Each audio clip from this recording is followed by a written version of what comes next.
Hey Weeblos, hey pals, it's everybody's favorite gamer girl, Tristan, and today I'm going to be reviewing the next game in the Saints Row franchise, where they followed in the footsteps of Shrek while naming this one, and decided to call it Saints Row the Third. Now, if you're unfamiliar with Saints Row and maybe haven't watched my reviews on the first two games in the series, or you did and just forgot everything that happened in them because it's been so long, Saints Row is an open-world game where you customize your character and you're part of a gang and you do activities to fill your respect bar up, which allows you to do missions where you take over territories until your entire gang, the Saints, owns the whole map. Saints Row 2 pretty much improved on everything that was in Saints Row 1, leading to better customization, better gunplay, better activities, a variety in those activities, and a lot more than just that, leading it to become the fan favorite in the Saints Row series. So, Saints Row the Third. Why do so many people prefer Saints Row 2? How different is this game from the two that came before it? And why do I call it the awkward middle child of Saints Row? These are all questions that I'll answer with my review, where I'll start off by talking about the game's plot.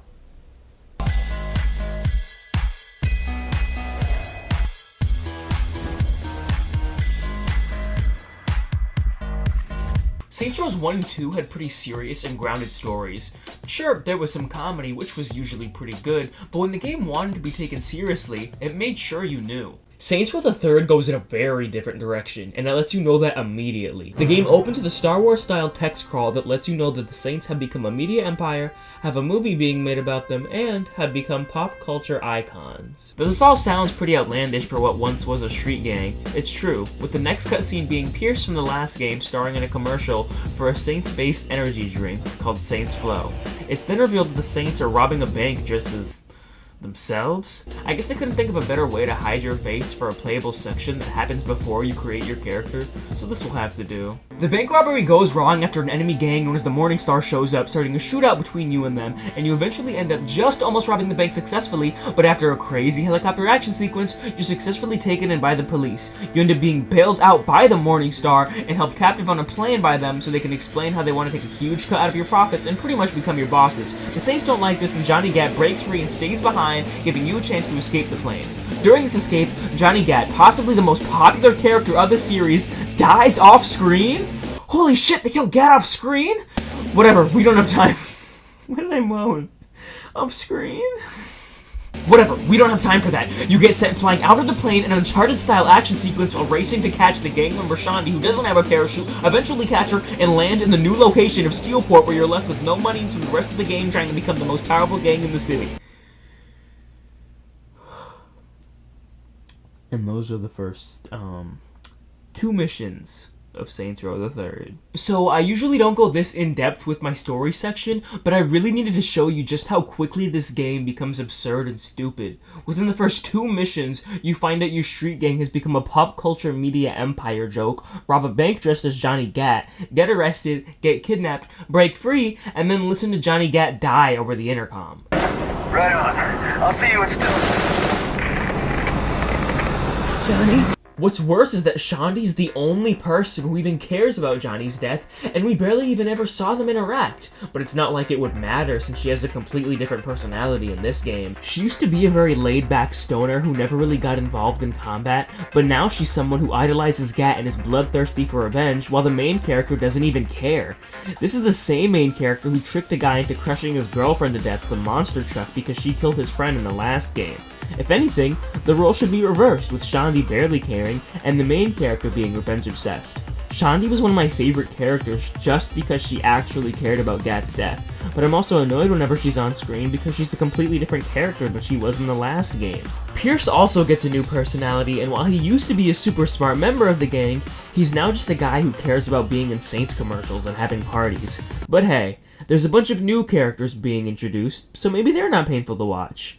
There's Oleg, a super smart guy who's really strong, Kinsey, who's your average guy in the chair, Zemos, who's just there to talk in auto-tune. I would shake your hands, but them floors were a little sticky, if you know what I'm saying. And then there's Angel, who's a washed-up luchador, with the only notable thing about him being that he's played by my favorite character in Muppets from Space, Hulk Hogan. None of these people were that interesting and never really do anything other than Kinsey, who was one of my favorites, along with Oleg, who was very polite. ladies first. There's also Viola, who's another one of my favorite characters because she's fun to be around and because she actually had an interesting plot where she starts off as an enemy of the Saints but ends up joining them after a gang leader she's working with kills her twin sister. Speaking of opposing gangs, maybe you'll find them more enjoyable since I only care for half of the main Saints members. You face against the Syndicate, which is 3 gangs working together. Their main gang is the previously mentioned Morningstar, who get a lot of their money from sex worker operations that are run by Viola and her twin Kiki before she died. The gang's leader is Philippe Laurent, who was also the leader of the Syndicate and the guy who killed Johnny Gat, so there's gotta be plenty of storyline you could do with him since it makes so much sense for him to be the main villain, right? No, he dies in the 6th mission of this game's 47 mission long story and is replaced by Killbane, probably the most boring Saints Row antagonist. He's a luchador and leads the gang called the Luchadors. Why are they called that? I have no idea. They don't try to fistfight you and just shoot at you, but they wear masks, so I guess that makes them luchadors? Their leader, Killbane, took himself way too seriously, to the point where he kind of feels like one of those kids who promises that he has a girlfriend, but she just goes to another school. He puts up a shield of confidence by doing things like calling himself the walking apocalypse, or constantly speaking in metaphors. So here we are. 2 titans among men, worshipped by mere mortals for bringing them blood and fire. This moment was an inevitability. The third gang is called the Deckers, who are a group of computer geniuses led by Matt Miller, who's played by Yuri Lowenthal, who's known for voicing people like Ben 10 or Spider-Man. He was even in the last game, but as a different character. The Deckers were pretty cool, even if they had weird sci-fi stuff like a super speed cyber goth lady. Why does she have super speed? Technology, I guess. At least these guys were interesting. You fight the Morningstar during most of the story, even after the leader is dead, which sucks because they're the most boring gang. You barely ever get to interact with the Deckers in the story before they're taken care of, and the Luchadors only become more present near the end of the story, even though Killbane is a villain for nearly the whole game. Towards the middle of the game, you'll also be introduced to STAG, which is a paramilitary organization with laser rifles and a helicarrier-like ship. Past Saints Row games always threw in a 4th enemy at the end of the story to wrap things up, that being the Mayor in Saints Row 1 and the Company Altor in Saints Row 2, but that was always after you beat all the gangs, not right in the middle of the story. And that's just the game's story simplified, as it gets even more outlandish. The Syndicate has access to cloning technology and clones Oleg, leading to various versions of similar mini-bosses. And after Stag enters the story, there's even a mission where you crash one of their planes and it releases a zombie virus to one of Steelport's islands. The story's whimsical and almost careless nature feels more like a parody of the first 2 games than a sequel, with the entirety of the Saints being turned into a joke, hardly any recurring characters, completely new personalities on the few characters that do return, boring new characters, and sci-fi portions, and it honestly might be my least favorite part of the game. But this isn't the only part of Saints Row III that feels dissatisfying to experience.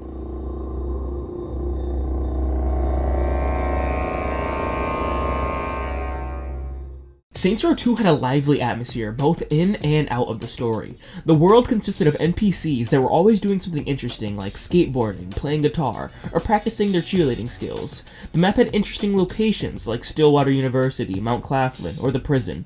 It felt colorful and alive, but since you're no longer in Stillwater and are now in Steelport, that all changes. The city feels broken down and abandoned. It feels like Steelport is damaged from some horrible accident that happened right before the story, leaving the city filled with hundreds of shattered windows and subway systems that no longer work. Buildings owned by gangs are the only ones that look like you'd actually find people inside them. The lack of interesting locations also causes the NPCs to be kind of boring, since they don't have cool environments to match outfits with like the ones in 2 did. What's the most shocking is how different the open world atmosphere of the game is compared to the atmosphere of the story and side missions. Those make it look like Steelport is this town full of extreme excitement towards crazy TV shows where people are murdered on camera. But then you look at the actual people who are supposed to be watching these shows, and they just look like innocent little guys who would never watch something like that. The atmosphere feels pretty standard for an open world game released in 2011, but it's really disappointing when compared to the last game. But not all the parts of this game make me wish I was revisiting the first 2 games instead of this one. Like the music, which is pretty good.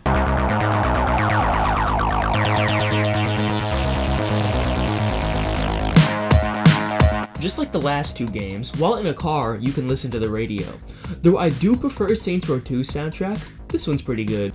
They pretty much have all the same stations for the same categories of music that were here in the last game, and they even added little stylized nameplate things for each radio station. Speaking of radio stations, the custom playlist option does return, but just like in Saints Row 2, it's another radio station and you can't listen to it outside of your car like you could in Saints Row 1. There's a song in the soundtrack by Kanye West that was used in a lot of the marketing and plays during one of the missions where you jump out of a helicopter and land on the building that becomes the headquarters for the Saints. The mission was already cool and the song made it even cooler. I've liked this song since I first heard it in the game when I was a lot younger, and if I wasn't listening to it while playing, I'd probably be listening to the classical station because my mom was worried about me hearing curse words on songs with lyrics in the game's radio. But the classical music station isn't the only place you'll find songs without lyrics, which you'll notice as soon as you start the game and hear its main theme.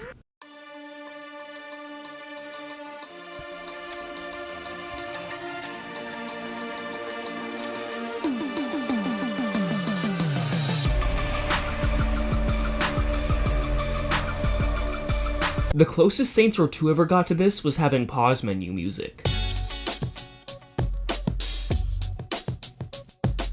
Like I do for almost all of my reviews, I've been using the game's soundtrack for background music. Most of the music is really intense dubstep that can be very hard to talk over, making it very annoying to find said background music for this review. I went through like the entire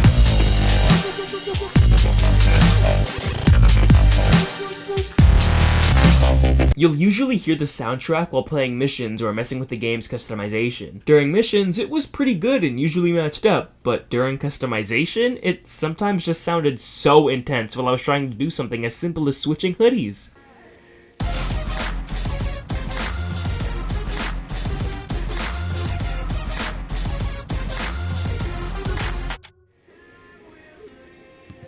Speaking of switching hoodies, just like past Saints Row games, there are tons of choices for you to make on how your character looks during your playthrough.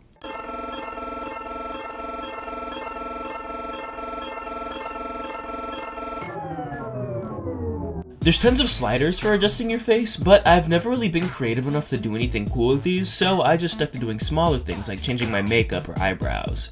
I did my best to create a gender fluid icon, so I do things like changing my voice or what I was wearing depending on what gender I felt was best for my character at the time. I'd usually go girl mode when doing missions with characters like Viola or Shandi because it made whatever we were doing feel like a girl's night, but I would go boy mode when around characters like Pierce because I like the dynamic of us just being two dumb guys. You can adjust your sex appeal, which is just your chest and groin size, but you could only change one depending on your sex. But switching sexes in this game erases all your bodily customization, so I just stuck with a male body. I was a little disappointed with the hair option since Saints Row 2's multicolored hair option was gone, but this iridescent purple ended up being close enough to what I wanted.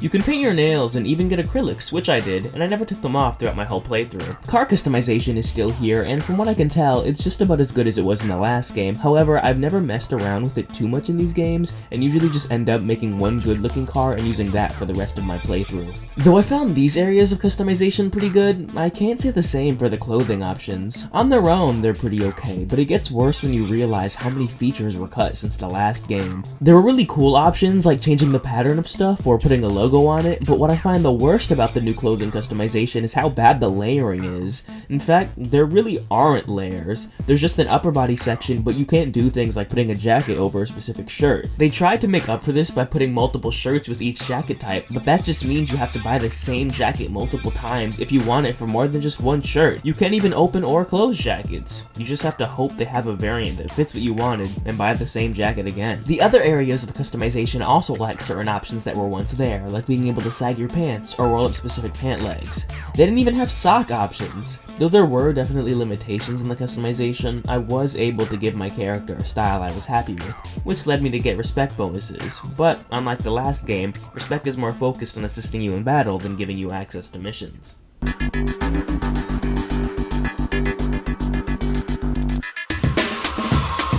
There are some differences to the combat in this game compared to the last, with one of the biggest being the upgrade system. Older Saints Row games have you gain respect, which lets you play missions, but that changes here. It's still gained through doing activities, and you even get it from missions now, but respect has become a level system for the game's upgrade system. You can use it to get upgrades like having more health, being able to sprint for longer amounts of time, letting guns hold more ammo, and much more. I ignored upgrades for a while, but after reaching a pretty high level, I decided to try them out.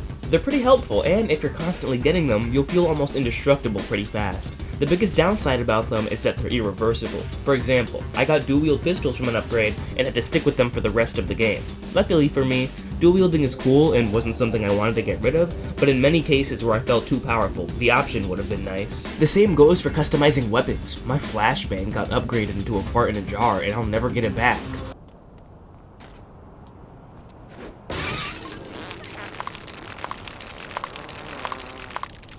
Throwable weapons, like the fart in the jar, have also replaced healing items, so you'll just have to wait it out if you're hurt. I really do prefer having healing items, even if it means just having one throwable at a time. There are other things they removed too, like being able to lift a bunch of random items and use them to hit enemies. You can pick up enemy shields, but that's about it. Something else that's gone is the option of choosing your fighting style. I think they tried to replace this feature with just a very stylized fighting style, but it just felt too playful at times, as if they cared more about silly and lazy gameplay than cool gameplay. For example, they specifically made the right stick the punch in the crotch button, and will sometimes randomly throw you into QuickTime events in combat. You can get your first few hits in, but then you'll be prompted to press specific buttons to take down an enemy. They've also added jump takedowns that you can do while sprinting, which is another thing that just felt like it was there to replace fighting styles, but I still found the feature enjoyable and useful. But maybe all this stuff is a little weird because the developers were too busy working on the gunplay. I feel nothing but happiness towards these new controls. You can finally aim with the left trigger, and can use left bumper to shoot from cars, which was always annoying in the first two games. Combat was pretty fun, as long as I got exclusively headshots because enemies take so long to kill with just body shots.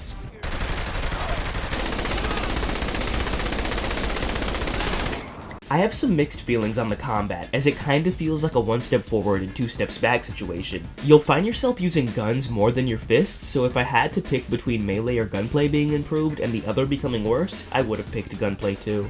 The upgrade system was an interesting idea, but I prefer getting respect being a reason to get you to play side missions so you can unlock the main ones.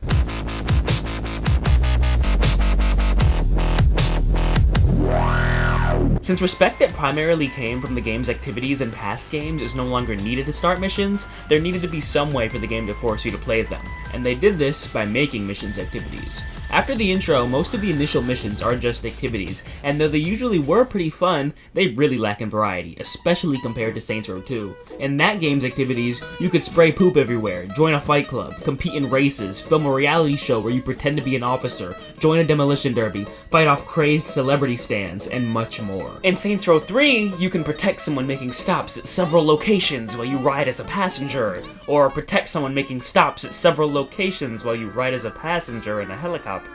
Or you can really change things up and protect someone making stops at several locations while driving a helicopter. There were definitely some really fun ones, like Mayhem, where you're given invincibility and an array of weapons to cause certain amounts of property damage within a time limit, though that's just a returning activity from the last game. Or Tank Mayhem, where you do the same thing, but in a tank, which was original, but still just a twist on an already existing activity. There's a lot of activities that you'd expect to definitely be in this game because they were in the last ones, and they just aren't. The game doesn't even have a racing activity, which was surprising because driving with a waypoint causes these huge arrows to appear and give you directions, which was something that the past games only did for races or activities similar to races. The most interesting new activity is Professor Genki's Super Ethical Reality Climax, where you have to fight through obstacle courses filled with enemies on a game show where you have a set time limit to get through it. This one was pretty fun, but my favorite activity from the game was Insurance Fraud, where you enter ragdoll mode while causing damage to yourself by playing in traffic. I usually found the nearest highway during these to cause endless amounts of pain to my character's body, and though this did make the activity a lot easier, I still had a lot of fun.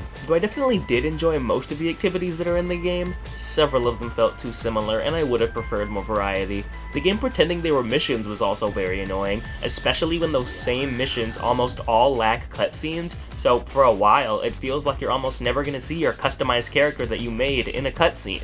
The lack of cutscenes also led to most of these activity missions ending very abruptly with a dubstep ending screen that makes me feel like I just won the lottery.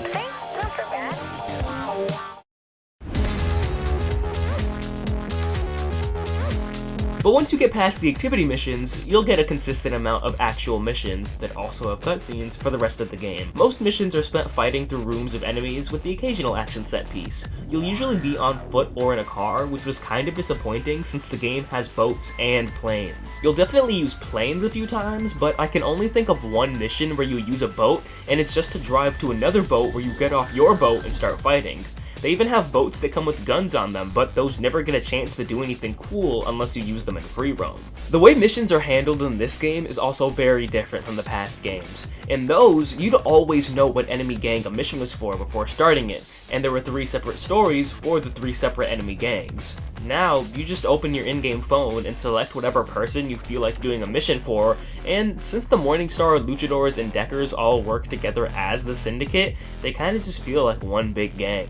But I can't talk about those gangs without talking about the game's most important gang, the Saints.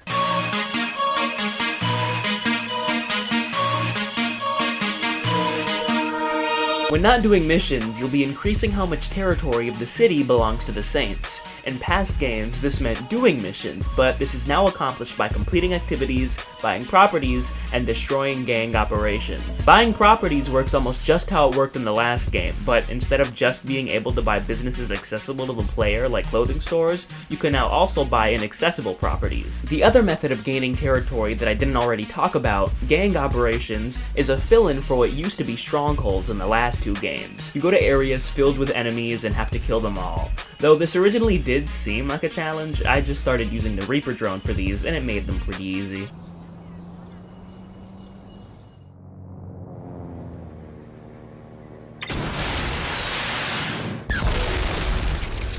Since territories have nothing to do with missions, I actually ended up owning 100% of the map before even being halfway done with the story. Getting territory isn't the only gang-based feature though. You can still customize your gang, and there were some really fun options, and you can still customize your crib, but the options there are pretty boring. Saints Row 2 let you customize the insides of your cribs, allowing you to change things like what TV you had. Saints Row the 3rd lets you make your building taller. This is definitely a decent feature, but it feels like another case of 1 step forward, 2 steps back, as I would have preferred having both features. Speaking of features, here are some of the little ones I enjoyed, liked, and loved. The first being this funny gender equality achievement that you get after playing as a boy for 2 hours, and then a girl for 2 hours. I also like this running joke the game had where Pierce's chess games against Oleg keep getting ruined. Pack it up, we gotta move. I got 20K on this game. Damn! You got the stuff, Pierce? Allow me, friend. You did that on purpose. So who's winning? What's that?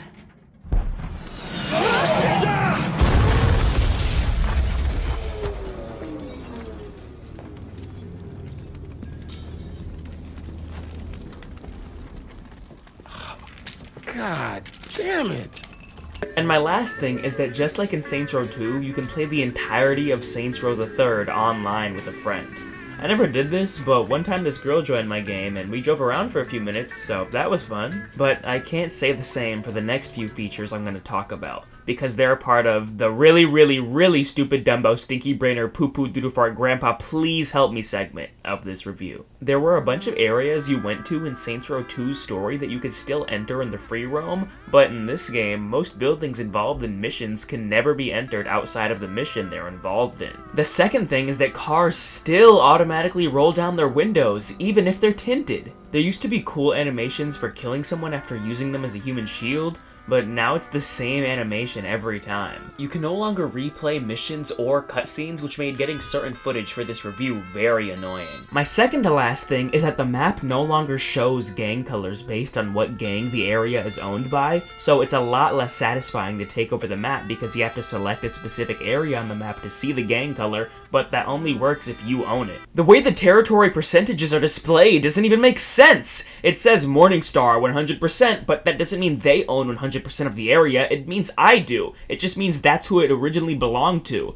Why not just show both the Saints and the enemy gang's percent so it could be Saints 100% and Morningstar 0%? And now, my final issue with the game, the ending. You start off the second to last mission fighting off groups of luchadors and stag guys, but towards the end of the mission, you're given a choice. Shandi and Viola have been kidnapped by Stag. Killbane, the main antagonist, is about to leave the city to never be seen again. By the time you kill Killbane, Shandi and Viola will have been murdered. By the time you save Shandi and Viola, Killbane will have escaped. You can only pick to do one of these options, and as I Need a Hero begins to play, you make your choice. And both endings suck. Killbane was a horrible villain who I didn't care for at all, and I can either kill him or save two of the few characters I actually cared for in this game. Obviously I'm gonna save them. I fought my way up one of Steelport's most recognizable landmarks and faced off against the leader of Stag's right hand, and started my fight with her where I was forced to throw farts in a jar at her, which resulted in me saving my beloved Saints members and Stag getting kicked out of the city. This ending would have been pretty good if it wasn't followed by a mission of you filming the Saints movie, Gangstas in Space, which completely goes against what the main character says at the start of the second to last mission. So what's up? Heard back from Legally. Studio wants you to do a screen test for Gangsters in Space. Oh, fuck that. We're done being corporate whores. This ending feels like a complete joke, and I was extremely frustrated, but luckily the game lets you play the alternate ending without having to replay the entire game or even load up an old save. I chased down Killbane as he tried to take off in his plane and stopped him with a missile launcher. He tried to pretend like he didn't just get blown up as he said a generic monologue, and then I killed him in a quick time event, meaning I had to put the same amount of effort into killing the game's main antagonist as I did this random NPC. Maybe this ending could have felt relevant, dramatic, or heroic if Killbane was actually interesting, or if you did something other than wait for the right button to show up on screen and spam it, but to me, this ending also feels like a complete joke. It doesn't end here though. After letting Shandi and Viola die, the Saints have a funeral that's quickly interrupted by Stag invading the city with a giant floating ship with lasers. The city thinks the Saints blew up the landmark where Shandi and Viola were killed, so they've been considered enough of a threat to use all their strength against them. You raid the Stag ship and face off against the organization's leader, Cyrus Temple, and send his ship flying off the edge of the Stag ship, which you blow up. This results in Stag no longer being present in the city, and the Saints entering a news station and declaring they own the city. Steelport becomes a city-state, and Pierce becomes the mayor of Steelport. Sure, killing Killbane might feel like a joke since he barely did anything in the story, but the final fight against Stag kinda makes up for it, and they actually did antagonistic things. Plus, this ending makes sense with what the boss says in the clip I showed a little bit earlier. We're done being corporate whores. Yeah, the Saints becoming the actual owners of Steelport and Pierce becoming its mayor does seem a bit silly, but at least it ties up all the loose ends, leaves room for the boss to go back to Stillwater, the Saints to go back to their gang roots, and isn't an unfunny Star Wars parody. And since the next game exists, we already know which ending actually happened. So, you guys want to try and guess which ending is canon? It's the Star Wars one. But I don't want to say too much about Saints Row 4 because I'll be reviewing that next. So, on to the summary of how I felt about Saints Row the Third. This game gives me a lot of mixed feelings. It feels like an awkward blend of leftovers of what came before it and something new. I definitely had a lot of fun with it, but it just isn't that good of a Saints Row game, and it's worse than 2 in so many aspects. The story consisting of boring gangs, familiar faces being turned into practically new characters, the street gang of the Saints being turned into a media empire, and overuse of goofy sci-fi elements was really disappointing. I can definitely understand and appreciate the attempt at putting some of the goofiness that's always been in Saints Row activities into the story for a more consistency in tone, but I think the game sometimes leaned too far into the comedic side of the series. The atmosphere of the open world feels dull and empty. The soundtrack's pretty okay. The customization is a step down from 1 and 2, but still has a lot of fun options. The combat has better controls and added new interesting features, but removed some of my favorites. And the missions were good, but start off as just an ad for the activities, which were fun, but had an extreme lack in variety. Saints Row the Third marks a change in what Saints Row would be from now on, and to me, that change wasn't a good one. So, that was my review of Saints Row the Third. I did take longer working on this review than I would have liked to. I originally did want to review Saints Row the Third and then Saints Row 4 before the new Saints Row came out, but I am managing to get this review out the same week as the new Saints Row, and I'm honestly happy enough with that. Also, a lot of people have been hating on the new Saints Row since the first trailer released, and while I do understand getting what you can from a product before it comes out and forming opinions based off of that, a lot of people have been treating this game unfairly. A lot of people are pretending that we haven't had a bad Saints Row game before, but that's not the case. The general opinion is that Saints Row III swerves the series in a direction that many people didn't like, and Saints Row 4 does nothing but double down on that. That game is about a crazy amount of sci-fi elements and has nothing to do with being in a gang. But since the first trailer of the new Saints Row came out, you could always tell that the new game was about being in a gang again. Now, this game doesn't seem to be the next Saints Row 2, but it does seem to be stepping closer to what Saints Row III was, and while you can tell that I wasn't the biggest fan of that, I am a much bigger fan of Saints Row III in terms of it being a Saints Row game than I am of Saints Row 4. I'm not saying that I think I'll love the new Saints Row, or that I think I'll hate the new Saints Row, but I am saying that I'm willing to give it a chance, while other people are busy calling it woke, or pretending that we've never had a bad Saints Row game before. But with that little rant about people being annoying about the new Saints Row out of the way, it's time to start holding your tears in, because after I dance, I think we're gonna be done here, kiddo. So, I'll see you next time. I won't say I'll see you soon, because if you take a quick look at my upload schedule, you'll tell that whatever the gap is here is not considered soon by anybody, unless you're like a god or something. And then to you, you're probably old as hell, and it's like a year is like a second to you. But I don't think I got any gods watching the old YouTube channel. So I'll see you guys next time. Bye.